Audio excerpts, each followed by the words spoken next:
من الشيطان الرجيم. بسم الله الرحمن الرحيم. إن الحمد لله نحمده ونستعينه ونستغفره ونعوذ بالله من شرور أنفسنا ومن سيئات أعمالنا. من يهده الله فلا مضل له ومن يضلله فلا هادي له. أشهد أن لا إله إلا الله وحده لا شريك له وأشهد أن سيدنا محمدا عبده ورسوله. اللهم صل وسلم وبارك على سيدنا محمد وعلى آله وأصحابه واستنى بسنته إلى يوم الدين. أما بعد، فإن أصدق الحديث كتاب الله وخير الهدي هدي محمد صلى الله عليه وسلم وشر الأمور محدثاتها وكل محدثة بدعة وكل بدعة ضلالة وكل ضلالة في النار. قالوا سبحانك لا علم لنا إلا ما علمتنا إنك أنت العليم الحكيم ولا حول ولا قوة إلا بالله العلي العظيم. السلام عليكم ورحمة الله وبركاته. Alhamdulillah, kita banyakkan syukur pada Allah Subhanahu wa taala. Dengan setinggi-tinggi syukur, mudah-mudahan Allah menggolongkan kita di dalam golongan orang yang bersyukur. Allah berfirman di dalam Al-Quran, menyuruh hamba-hambanya supaya bersyukur. Di mana firman-Nya Allah Taala menyebut, "Fadhkuruni adhkurkum." Fadhkuruni adhkurkum, kata Allah, ingatlah ke aku ingat ke kamu. Washkuruli, dan bersyukurlah kepadaku. Bersyukur dalam arti kata menzahirkan rasa terima kasih kepada Allah. Rasa terima kasih kepada Allah ini, pertama kita lafaz di mulut dengan ucapan Alhamdulillah. Alhamdulillah, Allah bagi nikmat. Alhamdulillah, itu lafaz pertama di mulut.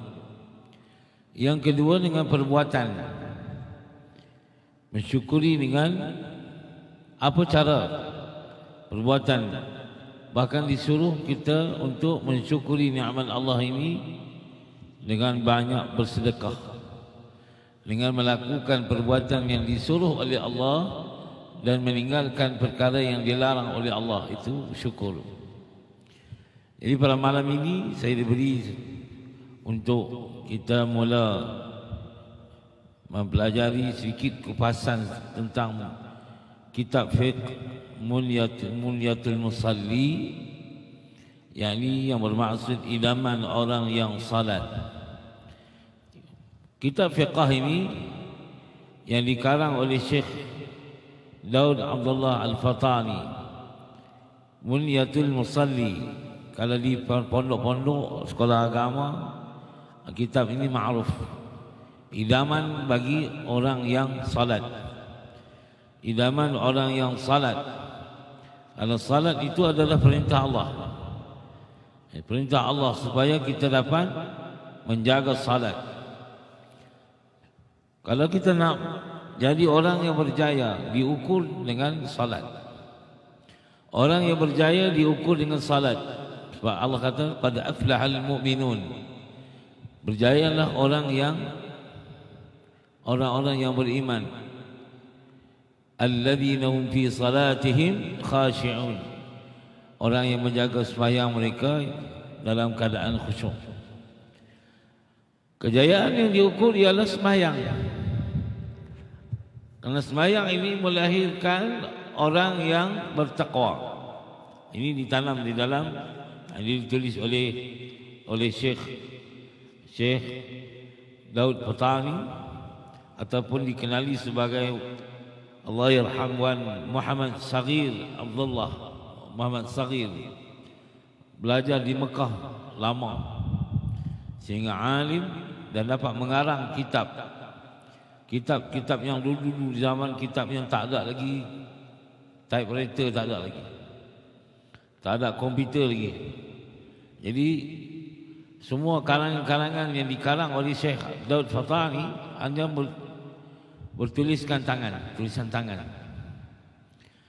Tulisan tangan itu kan merupakan satu skill bagaimana boleh mengarang kitab dan boleh memberikan masyarakat manfaat kepada masyarakat. Manfaat kepada masyarakat supaya mengetahui tentang ibadat salat yang begitu penting di dalam nak melahirkan orang yang beriman. Sembahyang adalah bentuk ibadat yang diceritakan dalam kitab fiqh. Ya, sembahyang.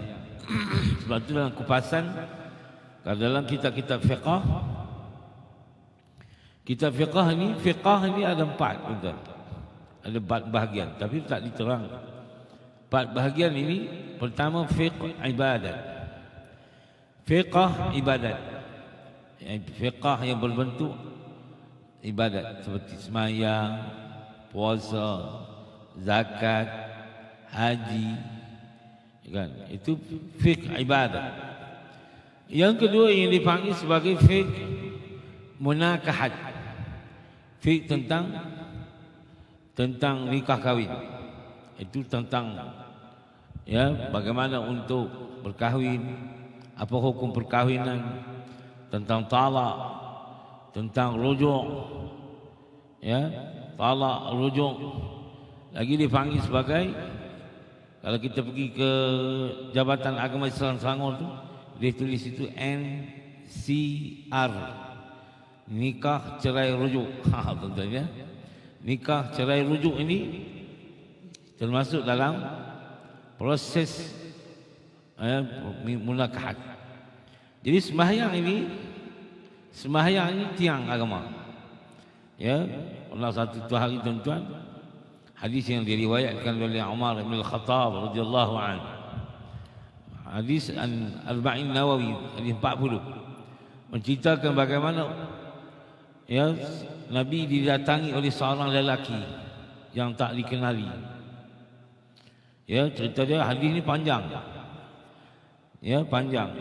Tapi dalam uslub antara kuliah maghrib ini, kalau urai hadis saja dah mencukupi untuk antara maghrib dan isya. Jadi tuan-tuan, bila kita di Rasulullah datang, yang datang itu sebenarnya adalah Jibril. Jibril datang. Ya, hadis ini panjang. Saya ngaji dulu, belajar, hafal hadis ini. ذات يوم إذ طلع علينا رجل شديد بياض الثياب شديد سواد الشعر لا يرى عليه أثر السفر ولا يعرفه منا أحد حتى جلس إلى النبي صلى الله عليه وسلم. Satu hari datang seorang lelaki kepada Nabi.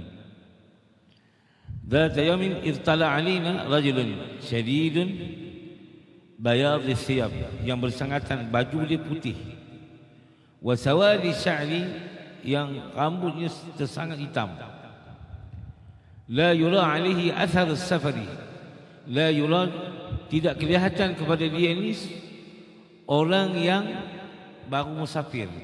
Orang tak kenal, tapi tak nampak pun dia ni ada kesan-kesan musafir. Athar as-safari wa la ya'rifuhu minna ahadun, lalu tidak diketahui daripada dia ni seorang mungkin tak kenal. Hatta jalasa ila Nabi sallallahu alaihi wasallam, sehingga dia duduk kepada Nabi, diduduk dengan Nabi. Nabi dah kenal sebab Jibril. Hatta jalasa ila Nabi sallallahu alaihi wasallam, fa asnada rukbatayhi ila rukbatayhi, lalu disandarkan rakbah dia, rakbah ni lutut, rakbatayhi ila rukbatayhi, sandar lutut dia dengan lutut Nabi.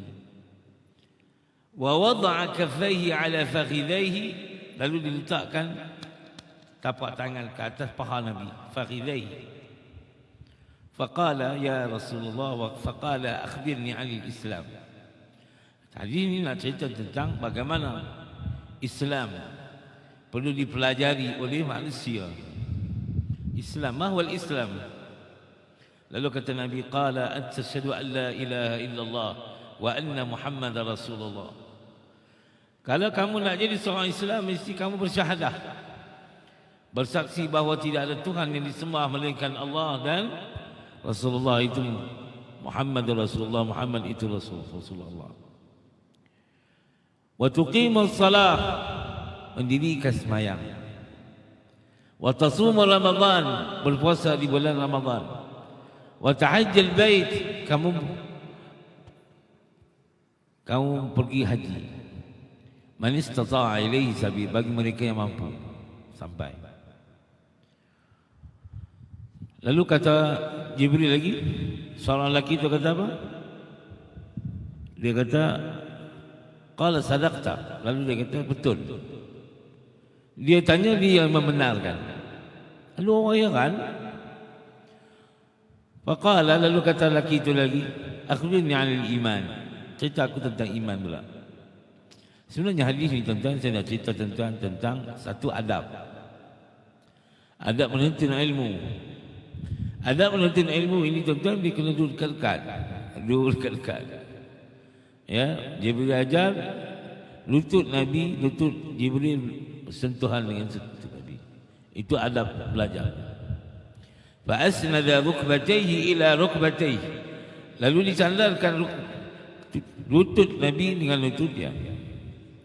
Wa wada'a kaffaihi, lalu dekatnya tuan-tuan, dekatnya orang ini dengan Nabi, diletakkan kaffaihi ala fakhidaihi, atas paha Nabi.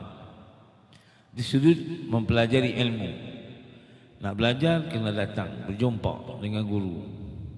Ya, itu uslub. Jadi tuan-tuan, hari ini cerita panjang. Apa yang diceritakan di sini ialah perkara yang wajib kita pelajari. Pertama, Islam, rukun Islam. Yang kedua, rukun iman. Yang ketiga tuan-tuan, tentang ihsan, tentang tasawuf. Hati dipanggil. Jadi perkara yang pertama yang wajib kita pelajari ada 3 ilmu. Satu, ilmu tauhid, tentang akidah. Tentang akidah. Ini wajib kita pelajari. Dan Islam tidak suka kita tidak tahu akidah, mengenal Allah. Awwalu di ma'rifatullah. Yang kedua, fiqh, mempelajari tentang ilmu yang disuruh di dalam Al-Quran, terdapat dalam huruf, dalam fiqh. Bahkan fiqh ini berada dalam Quran. Di sumbernya adalah Al-Quran. Sembahyang, puasa, zakat, haji, atau tentang amalan ibadat. Ibadat. Atau ada lagi muamalat yang berada dalam Quran, tentang jual beli. Jadi munakahan, fiqh, ibadat. Fiqh lagi, fiqh, munakahat. 3, fiqh dipanggil muamalat. Ya, muamalat ni jual beli atau muamalat. Ya, tuan-tuan, kalau kita belajar tinggi lagi, dia ada hukum. Kita nak pergi beli barang, macam mana? Nak beli barang, kemudian kita nak jual barang. Kalau orang yang tukang jual, selok-belok tentang sewa, menyewa, banyak lagi. Gadai emas, gadai emas, tentang zakat, itu semua tu ya fiqh. Ada satu lagi dipanggil janayat. Janayat ni tentang kenegaraan negara, tentang mentadbir negara. Semua ada dalam hukum fiqh. Ya, makna kita boleh pelajari hukum fiqh. Ada 4. Yang pertama ni fiqh taharah. Fiqh taharah inilah tentang yang dihuraikan oleh Syekh Daud Al-Fatani, ya, mengenai tentang ibadat salat, tentang ibadat salat, kelebihan salat, kelebihan datang berjamaah. Sebab salat adalah amalan yang pertama akan dihisab oleh Allah Subhanahu wa taala. Salat. Salatlah tuan-tuan amalan yang akan dilihat. Hebatnya orang tuan-tuan, last sekali tuan-tuan, hebat orang mana, tinggi orang mana pun tuan-tuan, ilmu dia, Allah nak tengok dia satu ya, salat dia. Esok ni tuan-tuan, di yaumul qiyamah ya, pada mahsyar tu, dia tengok orang ni hebat ni, orang ni hebat. Cuba tengok semayang ni, cuba tengok semayang ni. Allah Ta'ala kata tengok semayang, semayang dulu. Yang ni tak tengok lagi, tengok semayang dia. Sejauh mana hebat dia. Sebelum tengok salat, tengok wudu dia, tengok bersuci dia, bersuci. Ya, ini tuan-tuan tu ibadat kita nak jaga sembahyang ni start daripada suci, at-taharah. At-taharah. Jangan kita sampai kita ni kita pergi bawa pakai seluar yang dah lama kita pakai lusuh, kan, sampai air kencing patah balik setitik kena air kencing kena baju kita, menyebabkan Allah tidak menerima salat kita. Tidak, Allah Ta'ala tak terima salat kita. Itu sembahyang. Jadi sembahyang hebat tinggi mana kita, hebat orang mana pun tuan-tuan, dinilai dengan salat.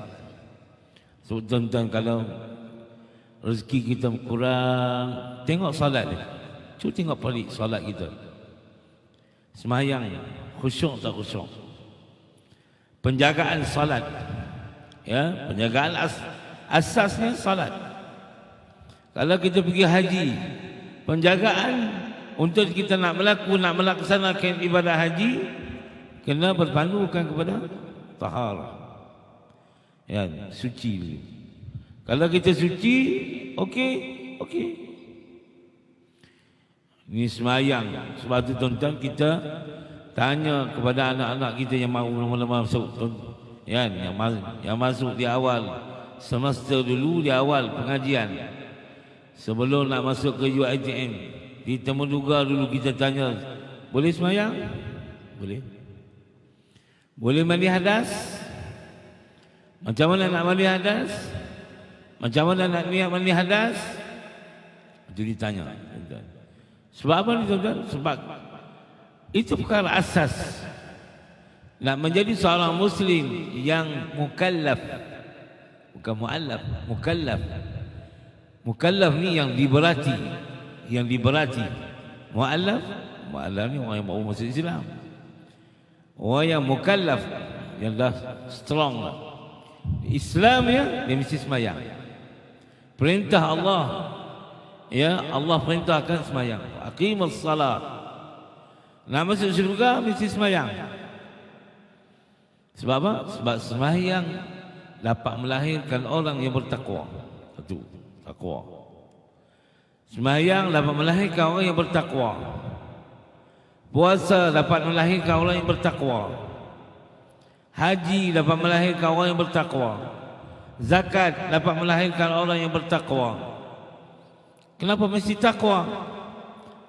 Karena nak masuk pintu syurga mesti dengan anak kunci dia takwa. Anak kunci dia takwa. Ya. Ma huwa taqwa? Apa itu takwa? Takwa itu Rasulullah kata, ha huna ahlu taqwa wa ahlul maghfirah. Ahlu taqwa wa ahlul maghfirah. Itu tuan-tuan, itu takwa. Jadi tuan-tuan, dalam perbahasan kitab, ya, yang diceritakan oleh Syekh Daud Fatani, ringkasan tentang riwayat hidup dia ni, lama dia ni tuan-tuan, dia hidup mula dilahirkan pada tahun 1769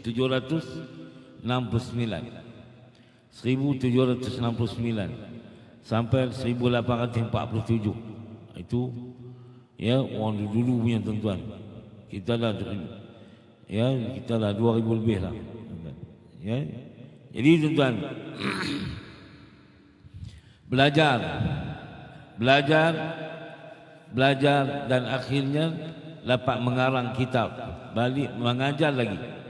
Dah belajar di Timur Tengah, di Mekah, beberapa tahun di Mekah sehingga dikenali oleh ramai. Ini Syekh Daud Fatani. Dan kalau kita pergi Mekah pun ramai orang Patani duduk sana. Ya. Kita tanya Minail Bilad. Minail Bilad Thailand. Ya. Min Thailand, min aina makan min bilad Thailand? Patani. Patani tuan-tuan memang makruf. Orang Patani yang belajar di Mekah alim banyak juga. Yang antaranya ialah Wan Muhammad Saghir ni, Wan Muhammad Saghir dikenali juga Wan Muhammad Saghir, Syekh Daud Patani. Nama penuh beliau ialah Alim Al-Alamah, dipanggil Alamah Al-Arif Al-Rabbani, Syekh Wan Daud bin Syekh Wan Abdullah bin Syekh Wan Idris, juga dikenali sebagai Wan Sani Al-Fatani. Ibunya bernama Wan Fatimah, anak Wan Salamah bintu Banda Wan Su bintu Kaya. Itu keturunan-keturunan dulu tu. Ya, ulama ni tentang kesenangan nak jadi ulama anda ya. Yang kita dengar ulak dalam semak banyak kan. Ulak dalam semak. Jadi tuan-tuan, ulama ni hasil doa orang dulu. Ya, kalau kita nak jadi ulama ni hasil doa ayah-ayah kita, datuk-datuk kita. Orang alim dulu, dia doa anak cucu dia. Dia doa ni tuan-tuan di Mekah, kalau dia pergi Mekah dia doa bukan untuk dia ya. Kan? Wa dzurriyyatina wa dzurriyyat. Sebab tu tuan-tuan orang alim dulu dia doa daripada generasi pertama, generasi kedua, generasi ketiga, generasi keempat, generasi kelima sampai 7 generasi. 7 keturunan orang bagi ulama. Itu kena faham. Jadi kalau kita nak berdoa tuan-tuan, jangan kita doa seorang. Doa 7 generasi, 7 keturunan bawah. Ya. Ya Allah, bagilah anak-anakku jadi ulama. Ulama ni 7 keturunan, 7 keturunan. Ya, itu tuan-tuan, tu cara nak berdoa. Ya, cara nak berdoa. Jadi tuan-tuan yang dirahmati Allah Subhanahu wa taala, Syekh Daud Al-Fatani adalah keturunan faqih ali. Jadi rujukan asal yang mengatakan Syekh Daud bin Abdullah Al-Fatani ini berketurunan faqih, tuan-tuan, dia faqih ali, diperoleh tulisan Nik Mahmud, Perdana Menteri Paduka Raja Kelantan dulu, iaitu Syahdan, dan pada satu masa bulan sedang mengembang di tepi langit. Tersebutlah cerita anak Raja Bugis lari daripada saudaranya menumpang sebuah batra sampai ke Johor, dan tumpang duduk berkirim diri rumah Laksamana Kota Tinggi dipanggil Andi Ali. Itu riwayat. Tapi riwayat ini ditulis oleh pengarang. Kan tuan-tuan, kalau kita tengok ya, belajar, orang boleh cari balik ulama-ulama di Patani ada berapa orang. Ulama-ulama di Semenanjung Malaysia ni tuan-tuan ada berapa orang. Kedah, Pulau Pinang sampai ke Perak, orang boleh cari. Ya, yang belajar Timur Tengah, belajar buka pondok, boleh buka pondok, boleh ada anak murid ramai, dan anak murid tu lah sambung lagi belajar ke Timur Tengah lagi. Oh tuan-tuan ya, ini tuan-tuan semua ni hasil daripada orang dulu yang belajar. Ya, sebab tu tuan-tuan, belajar ilmu, belajar agama ni tak rugi. Belajar agama tak rugi. Sebab belajar ni lah yang kita panggil sebagai, yang pertama dia panggil aqidah. Fardu ain ni, fardu ain tu ada 3 ilmu yang mesti kita pelajari. Pertama aqidah, yang kedua fiqh, yang ketiga tasawuf. Ya, tasawuf ni pembelajaran tentang hati. Ya, hati. Jangan sampai kita lalai kepada Allah. Lalai mengingati Allah, itu dipanggil lalai. Dia mesti ada sifat yang diberi dalam ilmu tasawuf ni, iaitu khauf. Khauf ni maknanya takut kepada Allah. Kan? Itu ada 10 sifat mahmudah, 10 sifat madmumah. Itu sekurang-kurangnya kita kena tahu. Apa ni sifat mahmudah yang terpuji tadi, yang wajib kita belajar? Akhlak tu, akhlak mulia daripada Nabi, kan? Ridha, syukur, qanaah, sabar. Kan? Sabar tu tambah sabar ni kena praktik. Ya.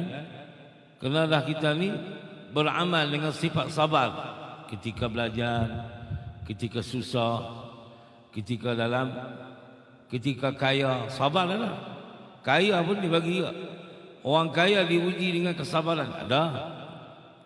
Ada orang yang boleh sabar, ada orang yang tak boleh sabar. Bukan diuji orang susah yang sabar. No. Orang yang nak buat ibadat diuji.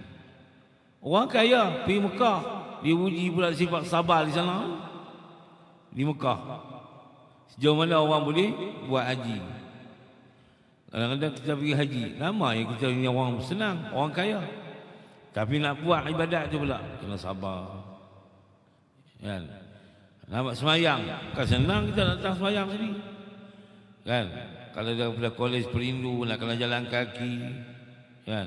Jalan kaki tu pula kalah kaki sakit pula, jalan lebat. Sampai-sampai air pula nak kena naik tangga lagi pula. Itu kesabaran. Sabar. Tapi Allah Ta'ala kata orang yang sabar ni akan berjaya. Orang yang sabar dia akan berjaya. Kemudian tak boleh pula hasad dengki. Hasad dengki orang tu kaya, orang tu berjaya, orang ni. Dia tak boleh hasad.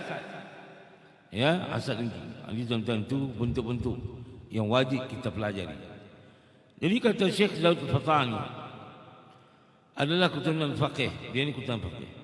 Maka kerana lembah lembut tingkah lakunya dan berpelajaran, orang yang ada ilmu ni, orang yang ada ilmu kan, dia olah ke mana pun dia boleh. Bahkan kata Imam Syafi'i rahimahullahu ta'ala, Imam Syafi'i, Imam kita kata apa? Man arada dunya, siapa nak dunia, fa'alaihi bil ilm, maka dia kena ada ilmu.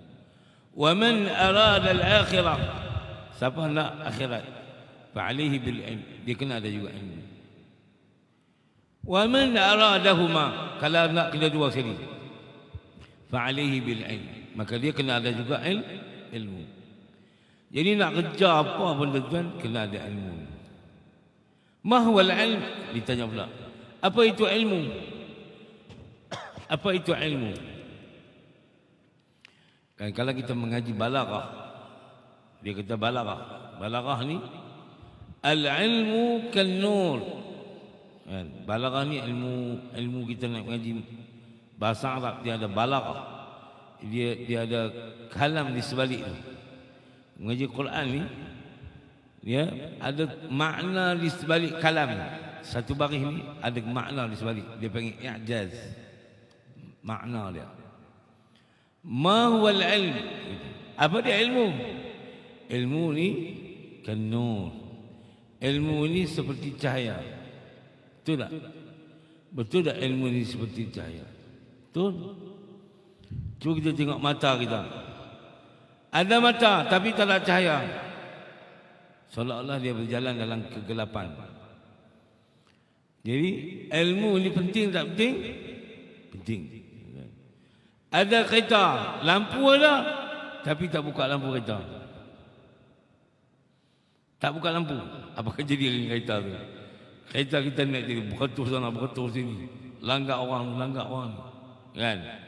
Itu kereta. Bahkan ilmu ni penting. Jadi kalau ada cahaya, cahaya ada satu ya. Cahaya satu ya. Sudah kita kenal dah. Muka ni orang nampak, kita muka ni orang kita boleh nampak. Ini boleh nampak, kita boleh kenal awak. Jadi maknanya kita tak payah beratus orang. Kita nak jalan daripada sana, nak datang ke sini dengan senang, mudah. Kenapa? Karena ada cahaya. Al-ilmu wal nur, kan nur. Sebab ilmu itu seperti cahaya. Awak tuan, nampak bahawa ilmu ni betapa pentingnya ilmu kepada kita tuan-tuan. Kalau kita nak mandu kereta, kena ada ilmu tentang cara nak mandu. Nak pandu kereta tu, nak ubah gear macam mana, ya, horn macam mana, nak start dulu. Nak start bagi tu bagi dia bunyi dulu. Kan? Lepas tu nak berjalan kena bubuh gear. Macam mana nak bubuh gear? Macam mana nak tekan minyak? Macam mana nak tekan brek? Itu dipanggil ilmu cara nak memandu. Cara nak memandu. Begitu juga tuan-tuan ilmu akhirat. Ilmu akhirat ni kita kena tahu benda-benda macam ni. Ya, falsafah dia apa dia. Jadi tuan-tuan, sebab tu tuan-tuan Syekh Daud Fatah ni dia mengenali, dia nak ajar orang supaya mengenal. Dalam kehidupan kita ni yang penting sekali sembahyang, salat. Suatu perbincangan dia, Munyatul musalli, ilaman bagi orang yang sembahyang. Ilaman ni ya, mesti orang memiliki sembahyang. Tuan-tuan, kalau kita tak sembahyang, kita tak boleh masuk syurga. Kita tak boleh masuk syurga. Ya, jadi sembahyang ni penting. Sembahyang penting.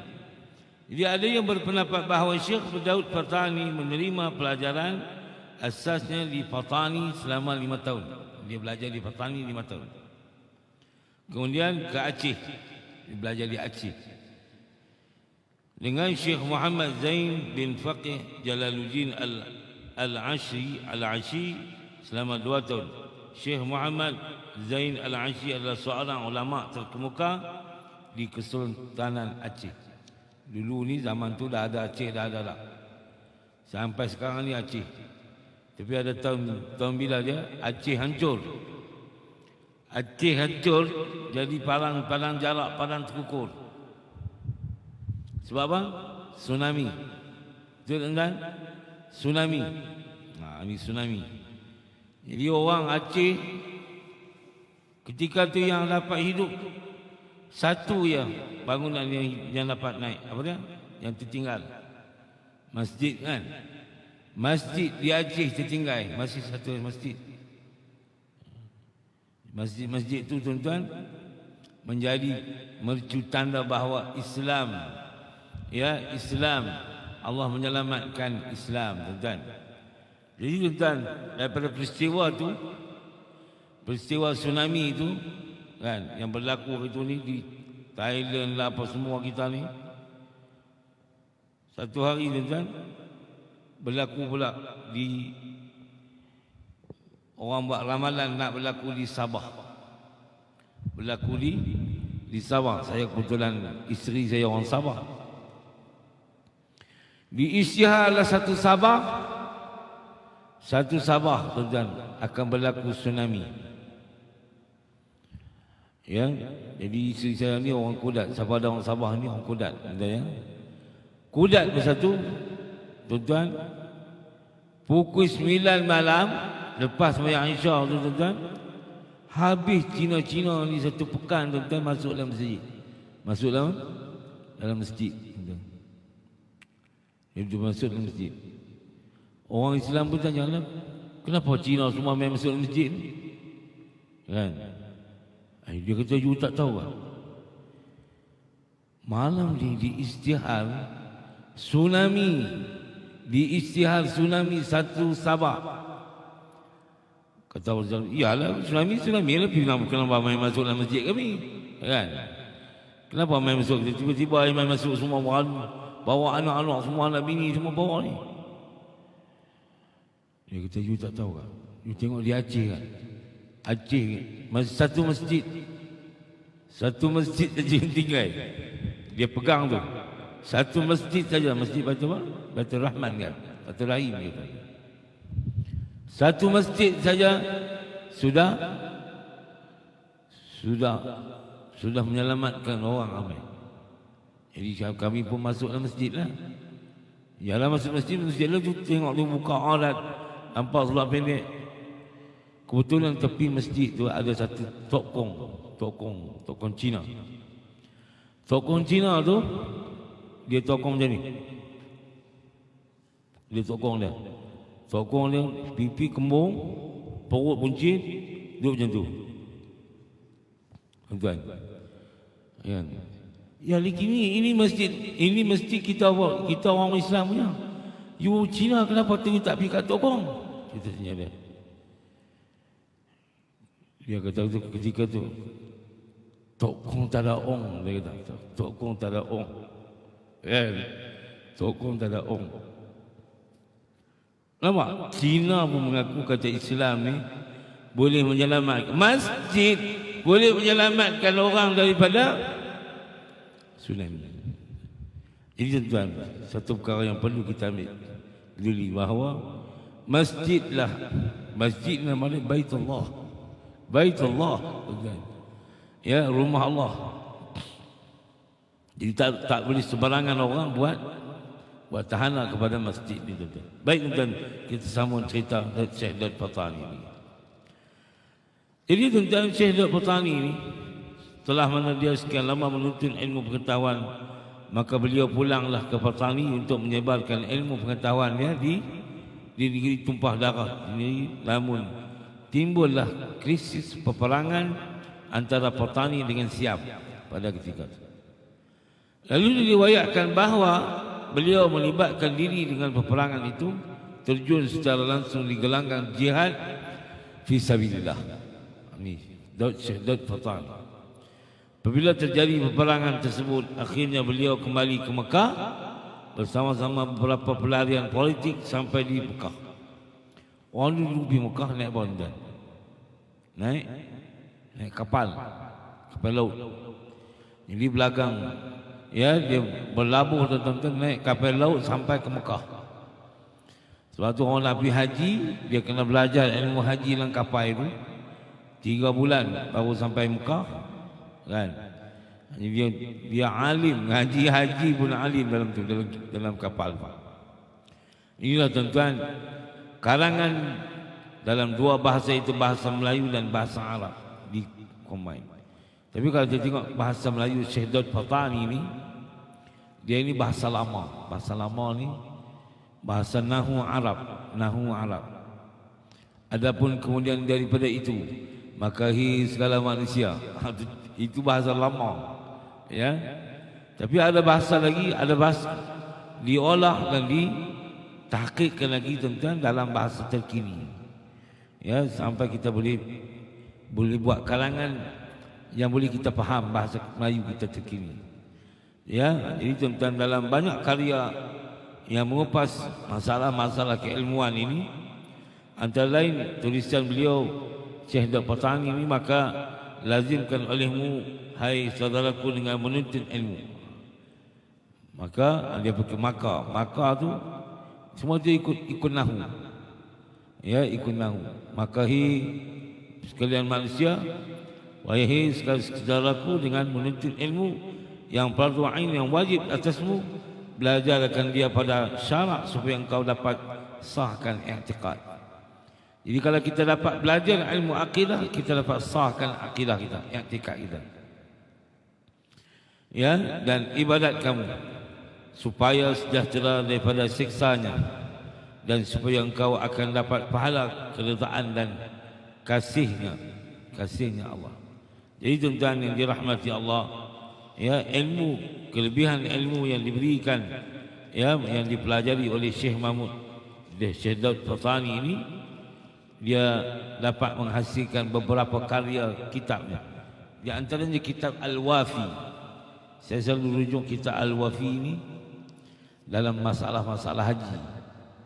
Masalah haji ini kitab nahu, kitab jenis bahasa Melayu lama, tapi masih lagi dirujuk sampai hari ini tuan-tuan.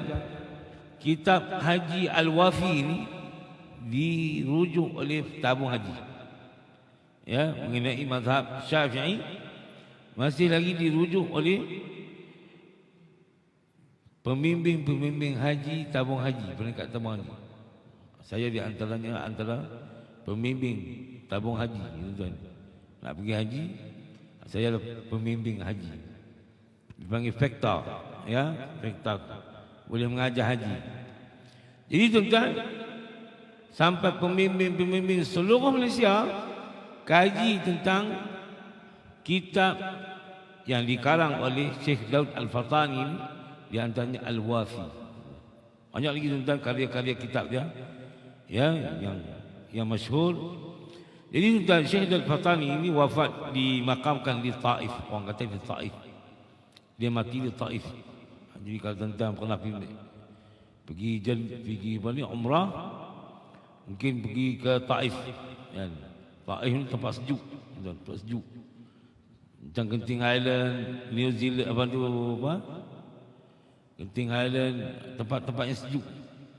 Jadi kalau orang Arab duduk di Mekah, Madinah panas, dia lari naik atas Taif. Pergi ke Taif buat istana itu, situ sejuk. Jadi sejuk situ. Ya, tempat peranginan. Oh, tuan-tuan, kalau pergi sana Taif, tempat buah-buah. Ya. Tempat Nabi berhijrah yang mula-mula dulu, tapi Nabi berhijrah ke Taif. Dan tapi dia lontar oleh budak-budak dan kanak-kanak ke Nabi. Di Bali, Nabi kena Bali, labat batu sampai berdarah kaki-kaki. Lalu ceritanya Nabi ini berteduh di bawah pohon pokok, ya, dikelilingi oleh kebun apa dia panggil, ainab ni anggur. Ya, situlah tuan-tuan Nabi berdoa. Ketika Nabi berdoa ni, turun malaikat Jibril di Taif. Turun malaikat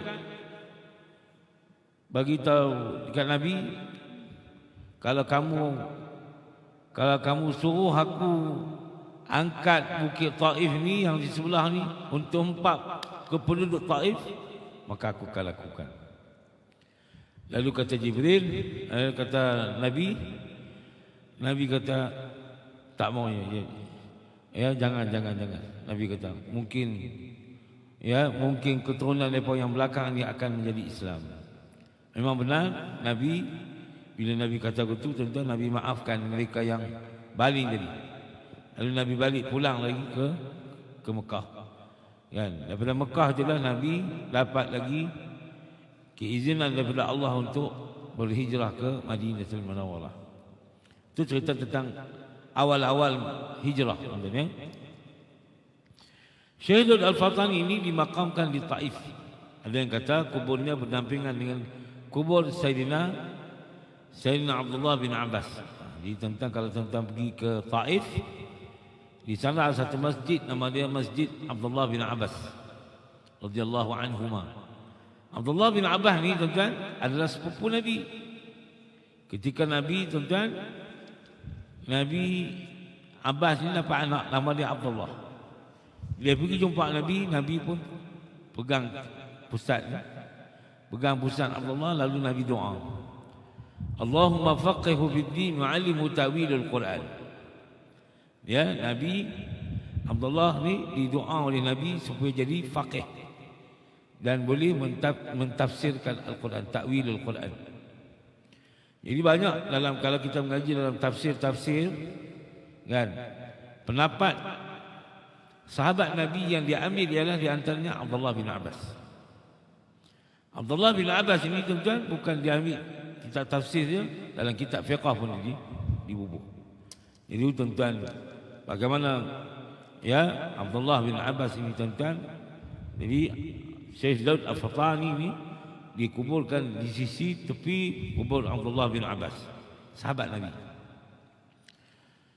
Sahabat Nabi ini besar, tuan-tuan, ya. Kalau sebut sahabat ni, tuan-tuan, apa besarnya sahabat? Sahabat ni, bila sebut sahabat Nabi ni, mereka ni lah Nabi kata ashabi kal'udul. Ashabi kal'udul. Sahabatku ni adil. Kenapa? Rasulullah yang iktiraf sahabat dia ni dan diberi gelaran radhiyallahu anhum ajma'in. Sahabat, siapa yang sahabat yang hidup sezaman dengan Nabi dan beriman kepada Nabi, maka dia nama sahabat.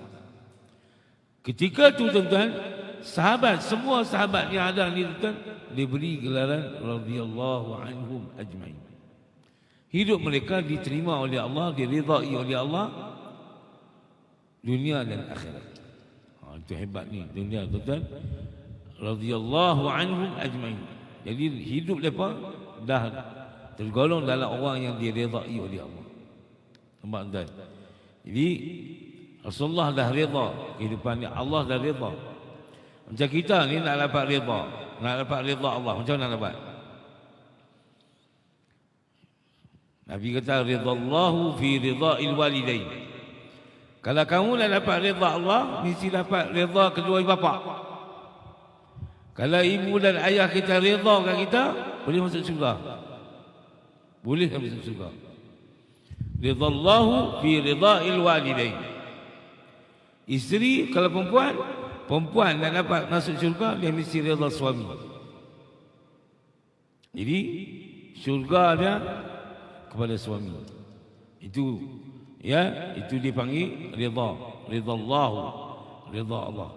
Jadi sahabat Nabi dapat ridha radhiyallahu anhum ajma'in. Allah redha hidup lepas tentang dunia akhirat. Itu hebatnya sahabat Nabi sallallahu alaihi wasallam. Baik.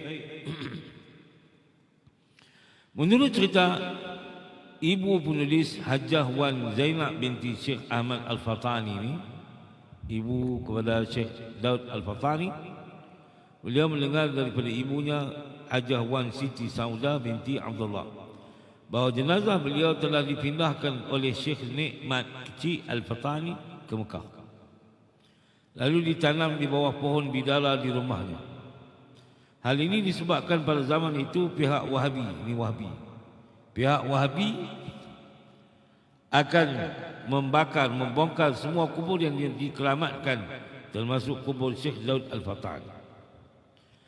Bagi penulis, walaupun beliau telah lama meninggal dunia, namun jenazahnya telah hancur, darah masih berjalan kecuali nafas sahaja yang tiada.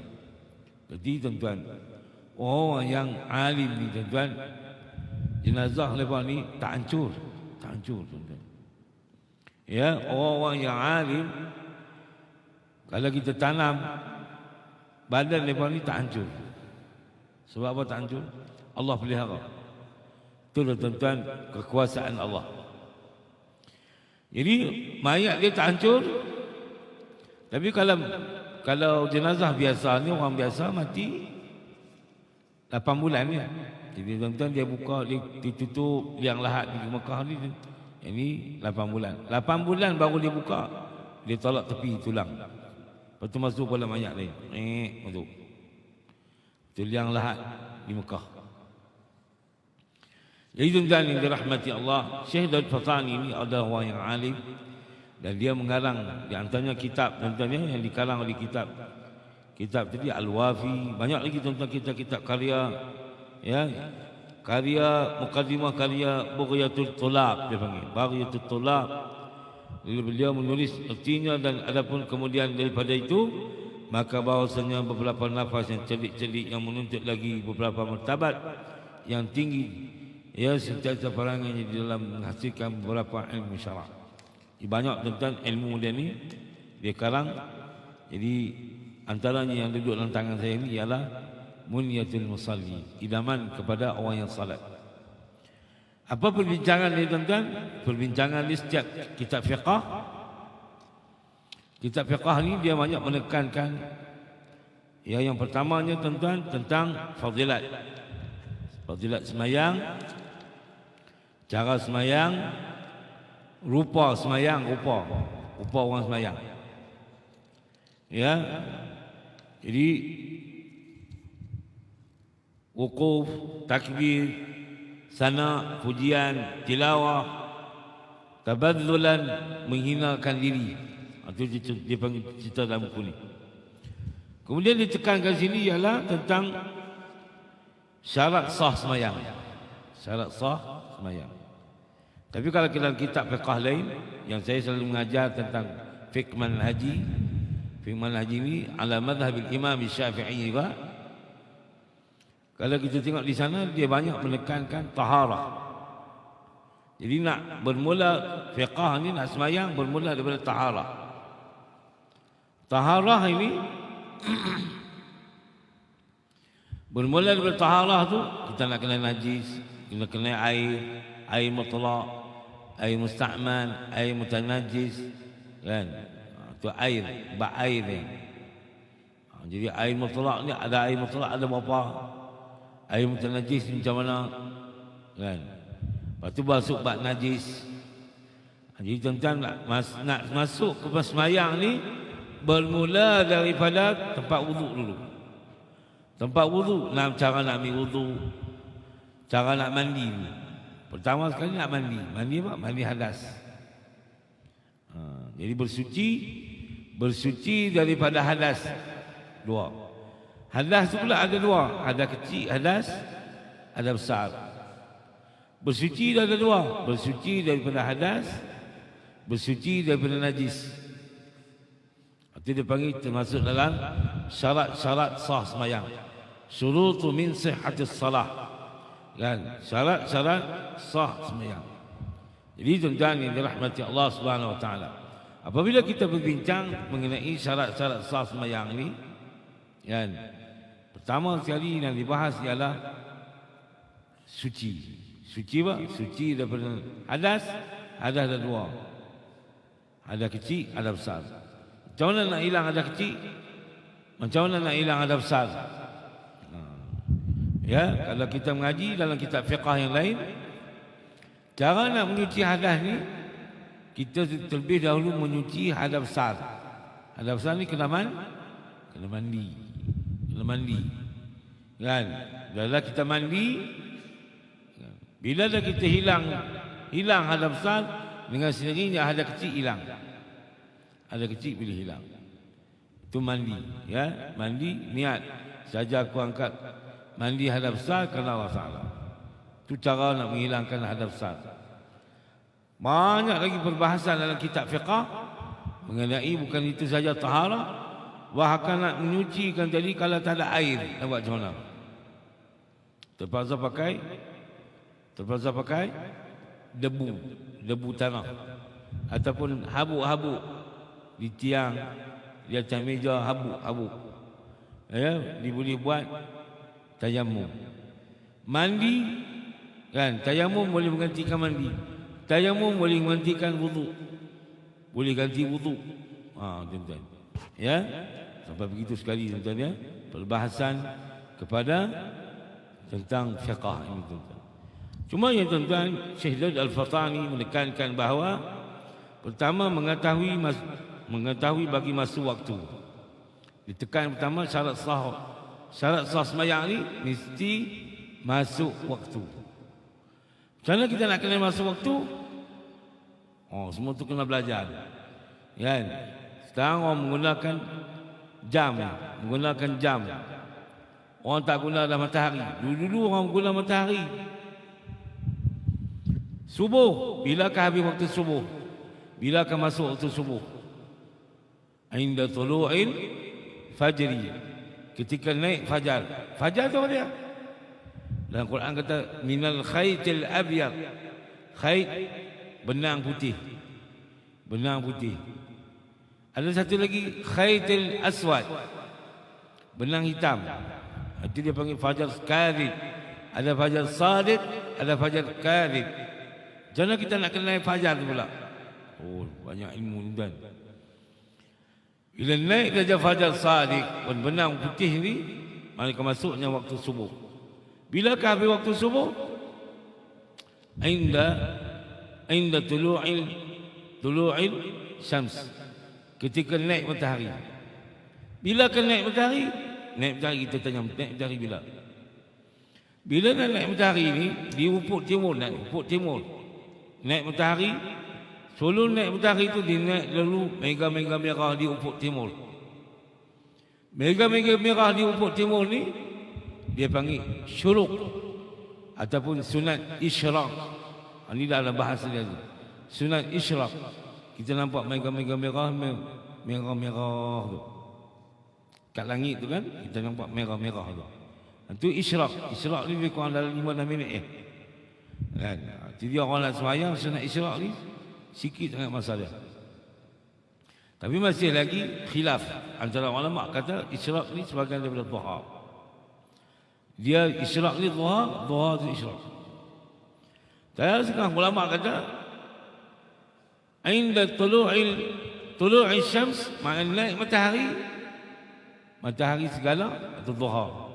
Matahari segala duha. Kan segala. Jadi tuan-tuan nak naik, tahu matahari nak naik macam mana? Tunggu matahari naik. Bilakah habis waktu duha? ketika matahari terpacak atas kepala. Inda izalati syams, izalah ni tergelincir sedikit ke barat, masuknya waktu zuhur, habis waktu zuhur. Izalati syams, kan, matahari terpacak atas kepala, kita terpacak atas kepala kita. Izalah maknanya tergelincir. Mula-mulanya waktu zuhur. Bilakah habis waktu zuhur? Apabila matahari duduk sebelah barat, ya, menyuluh objek ni bang, objek. Jadi bayang-bayang sama panjang dengan objek. Masuknya waktu asar, habislah waktu zuhur. Itu cara nak kenal waktu. Bilakah habis waktu asar? Bilakah habis waktu asar? Inda ghurubi syams, ketika jatuh matahari. Ghurub ni mana jatuh? Jatuh matahari, dia akan naik dulu mega-mega kuning. Kuning, kita nampak muka orang semua kuning. Itu asar dah habis lah. Asar dah habis. Bila habis waktu asar, jadi naik pula mega-mega merah. Kita tengok muka orang semua merah. Tengok muka merah, semua merah. Itu maghrib. Jadi habis mega-mega merah, gelap ni, Aisyah. Ni Aisyah ni. Tak nampak dah mega merah. Jadi kalau ufuk barat, kita tengok muka merah. Merah tak ada lah. Itu Aisyah. Bilakah habis waktu Aisyah? Inda tulu'il fajr. Panjang ni. Ini tuan-tuan, itu berbahasa dalam kitab fiqah. Jadi akan datang tuan-tuan, kalau ada rezeki kita baca lagi tuan-tuan. Ini tuan-tuan untuk ya menggalas mengenai ya macam mana yang diutarakan oleh tentang Syekh Muhammad Daud Al-Fatani ataupun dikenali sebagai Muhammad Saghir, untuk kita melihat fiqah ini pentingnya tuan-tuan. Fiqah ini mengenali cara semayang. Jadi kalau kita nak elok ke semayang, mesti ada kitab ini untuk kita mempelajari ilmu fiqah, supaya kita tidak akan disoal di akhirat nanti, kenapa kamu tak belajar salat? Ilmu-ilmu tentang salat kena belajar. Ilmu-ilmu tentang salat kena belajar. Ayo tuan-tuan, tu kena tekan ya. Cukuplah tekan. Ada soalan? Saya nak berhenti. Ada soalan? Mampu saya tanya tuan-tuan. Ada soalan? Tak ada soalan. Bagus semua tuan-tuan. Jadi tuan-tuan yang dirahmati Allah Subhanahu Wa Taala, saya mulakan dengan syarah ini tuan-tuan dulu. Ya, syarah Munyatul Musalli ini, idaman bagi orang yang salat ini. Jadi pagi besok lepas sembahyang subuh akan dilontarkan taujihat oleh naik chancellor kita tuan-tuan, ya, untuk datang ramai-ramai, dan jam 4.30 pagi. Ya, saya difahamkan jam 4.30 pagi Datuk naik chancellor kita akan datang ke masjid ini untuk qiyamul lail. Jadi tuan-tuan, sama-sama dapat kita ya menghidupkan diri kita, menjadikan kita sebagai orang yang sentiasa mengamalkan ilmu dan mencintai amalan-amalan yang baik. Wallahu a'lam. Sallallahu ala sayyidina Muhammadin wa ala alihi wa sahbihi wa sallam. Subhana rabbika rabbil izzati amma yasifun wa salamun alal mursalin walhamdulillahi rabbil alamin. Al-Fatiha. Alhamdulillahi rabbil alamin arrahmanir rahim. Iyyaka na'budu wa iyyaka nasta'in. بسم الله الرحمن الرحيم. اللهم فقهنا في الدين وعلم تأويل القرآن.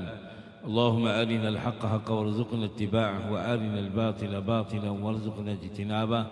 اللهم ربنا اغفر لنا والإخوان الذين سبقونا بالإيمان ولا تجعل في قلوبنا غلا للذين آمنوا ربنا إنك رؤوف رحيم. وصلى الله على سيدنا محمد وعلى آله وصحبه وسلم. سبحان ربك رب العزة عما يصفون وسلام على المرسلين والحمد لله رب العالمين. قبل الله منكم.